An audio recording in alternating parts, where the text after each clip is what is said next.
l'histoire de la crise de l'euro. Les dépôts bancaires, Nicolas Dos, vont être taxés pour éponger la dette bancaire du pays. On parle de Chypre. Oui, c'est ça, on taxe les dépôts bancaires pour payer la dette des banques. Le Parlement vote aujourd'hui une taxe qui a été annoncée samedi, stupeur générale. Le président chypriote annonce une taxe de 6,75% sur tous les dépôts bancaires du pays.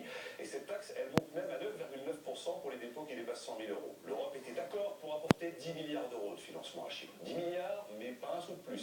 10 milliards, ça fait 55% du PIB de Chypre, et le FMI a jugé qu'il n'était pas raisonnable d'aller plus loin. À l'échelle de la France, c'est comme si l'Europe, tout de même, et le FMI nous apportaient 55% du PIB, c'est-à-dire 1100 milliards d'euros. D'où l'idée de cette taxe exceptionnelle. Eh bien oui, il manque 7 milliards. Alors il y a des privatisations qui ont été annoncées, il y a peu de choses à en entendre, surtout de manière rapide. Après, l'impôt sur les sociétés, on l'a relevé de 10% à 12,5%, c'est le niveau de l'Irlande. Mais évidemment, ça ne suffira pas. Donc, en prélevant automatiquement les dépôts bancaires, eh bien l'État attend 5,8 milliards d'euros de recettes exceptionnelles pour recapitaliser ses banques. Si vous aviez donc 1000 euros sur un compte à Chypre vendredi, il vous reste 932 euros ce matin, point barre. Alors les distributeurs de billets, bien sûr, ont été pris d'assaut par les déposants chypriotes. Ils ont très vite été à sec ce week-end, à la demande de la Banque centrale de Nicosie.